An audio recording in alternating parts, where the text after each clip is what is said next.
All right, welcome to the Working Title podcast where we talk about a bunch of different stuff. Today we're going to be reviewing Kendrick Lamar's, would you say fourth album? I think it's his fourth, yes. Fourth album, titled Damn. Period. Yeah, period. Released in 2017, so it's, a little old, but... 17? Yeah, 2017. This is kind of a learning experience, a little bit. How so? I've never listened to any of his music, and it's definitely a window into a different type of hip-hop than I'm ever listened into. So, we're going to be reviewing Damn by Kendrick Lamar. My name is Seamus. Today I am joined by Josh. How you doing, bud? Doing great, bro. Awesome. So, what do you think?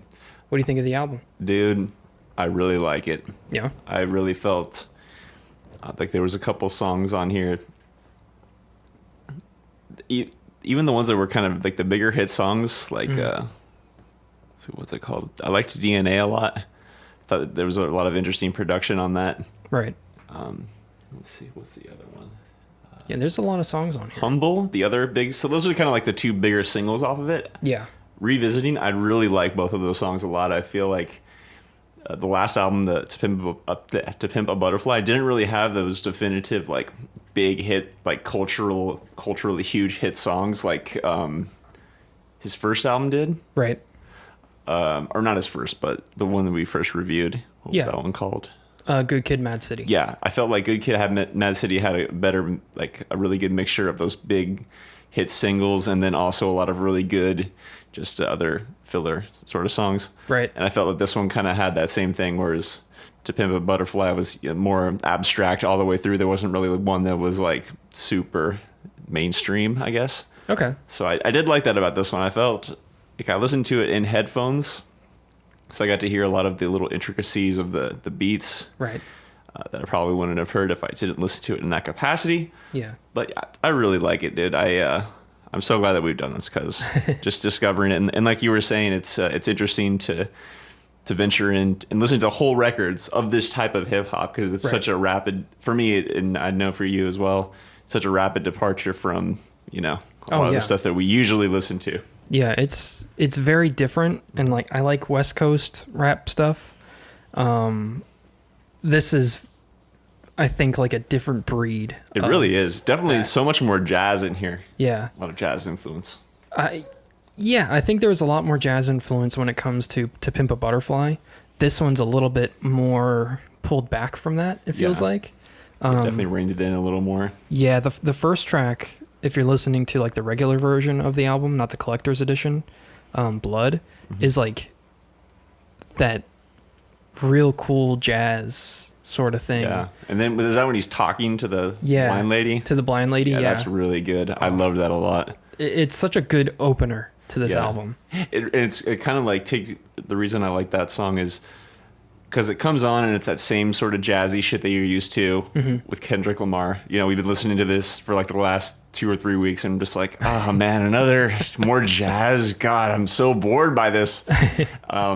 And then, eventually I kept listening and then it kind of jumps into that skit, which is really beautiful and beautifully constructed and poetic. And then how it ends is just really, really beautiful. It's a nice way to start an album. Yeah, it really is. I think a lot of these songs, they fit very well by themselves, kind of, until you get to like the last bit of the album, like from Pride, maybe from Loyalty down. Yeah. They definitely feel more cohesive, like they kind of flow one into the other. Yeah. And you can, especially the last couple tracks where there's some like reversed vocals.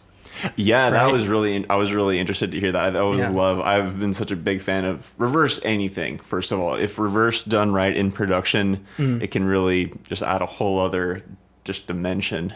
Yeah. An underutilized technique in modern music, I feel. Like really underutilized. Yeah.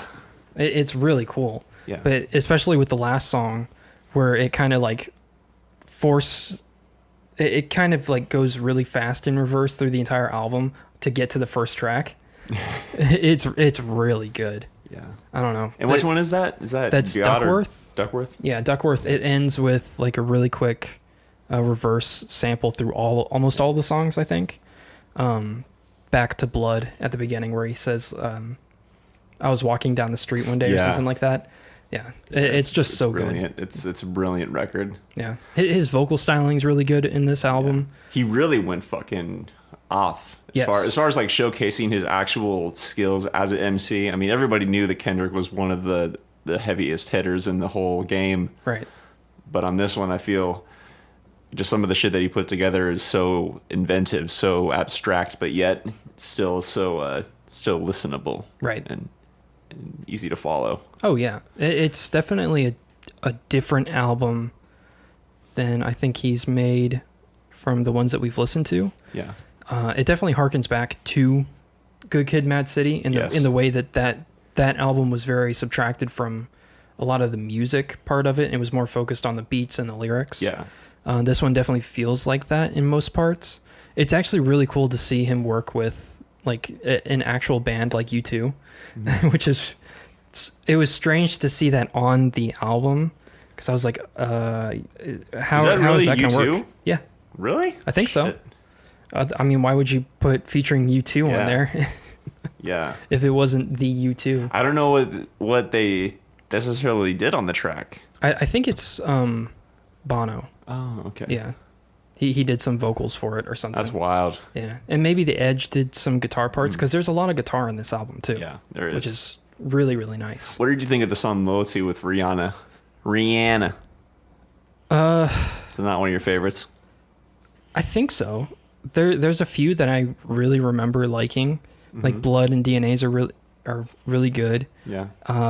Let's see, what else? Pride's really good. Humble's really good. I really like Lust. And then Love is really good. Triple X is really good. Fear, God, and Duckworth are really, really good. Yeah, so it's like phenomenal. That story that he tells in Duckworth is just remarkable. Yeah. I'm gonna go back and listen to that again. Yeah. It's such a good album. Yeah.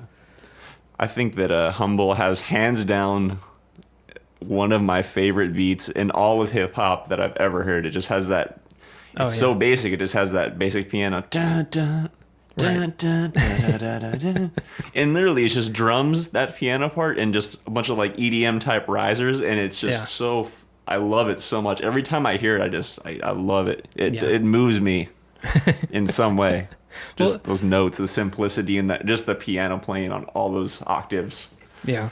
Well, that's what I'm saying when I mean that this album is a lot more like Good Kid, Mad City, where there's a lot more beat making behind it. Definitely. Where I think that whoever produced it. Oh, sorry. I think these are probably like multiple producers. Yeah, probably. But they were more towards the beat making end of it instead of more like Flying Lotus and Thundercat. Yeah. Where they're more focused on creating more of a soundscape. Yeah. You know, with like different jazz samples or like real life instruments or even like shit. Am I thinking like software instruments or something that's within a DAW, you know? But this one's A+. Yeah. You know? Fucking It's awesome. really good. I loved listening to it in headphones too. It's like I said, it's not. I usually don't do that. I should, but I listen to it in a proper pair of studio headphones. Yeah. Get to hear all the little sounds and stuff. I should have listened to it on my actual pair of headphones. I don't have them out here, but I have these really nice earbuds that I listen to it in, and it sounded really, really good. Fucking awesome. Did you hear it once all the way through? Like, nice. Yeah, I listened to it from the first track to the 13th. So from Blood to God. Okay. And then I listened to God and Duckworth on the way back home. Nice. Yeah. Nice. So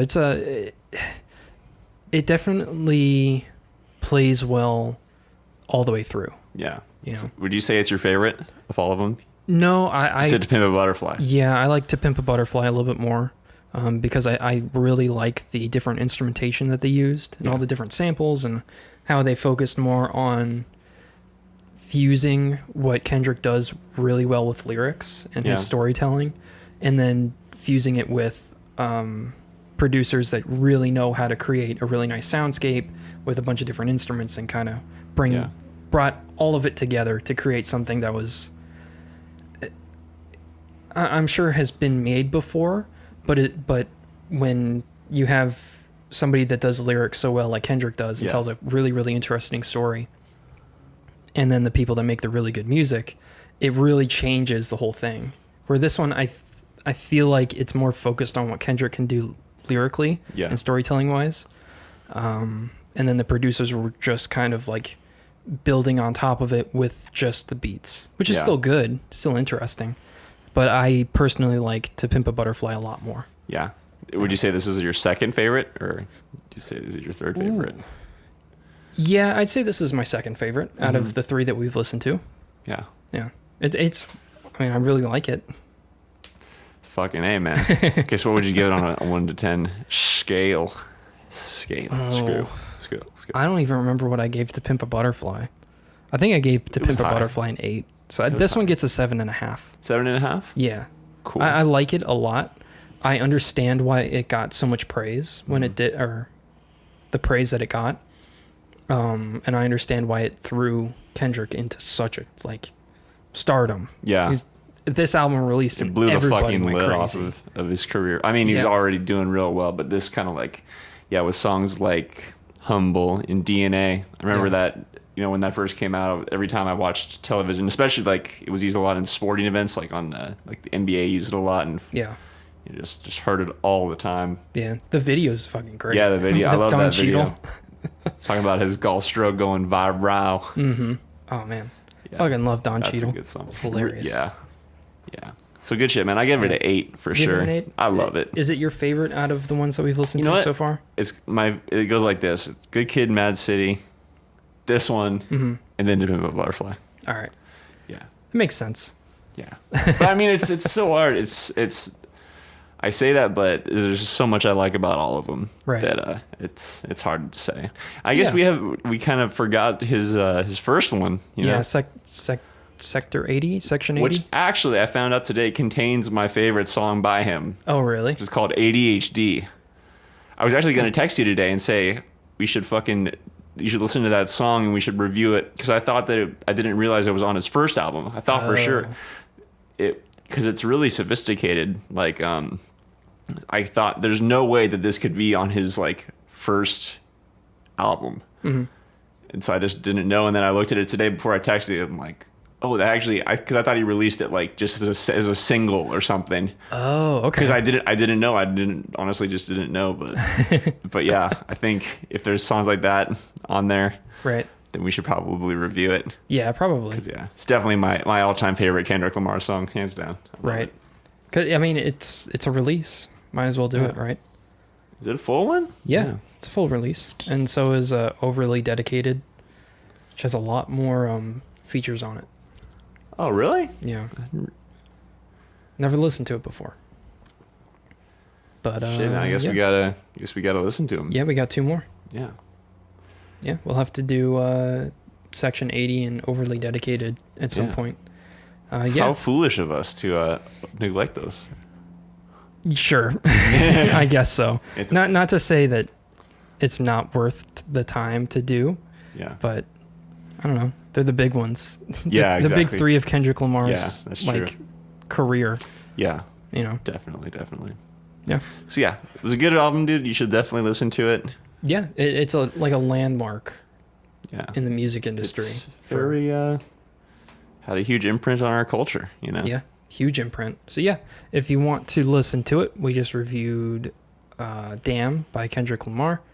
Go listen to it if you want to. It's everywhere. I'm sure you can even find it on vinyl or CD for sure. $15 maybe. Yeah. That might be a little bit too pricey for some people, but yeah.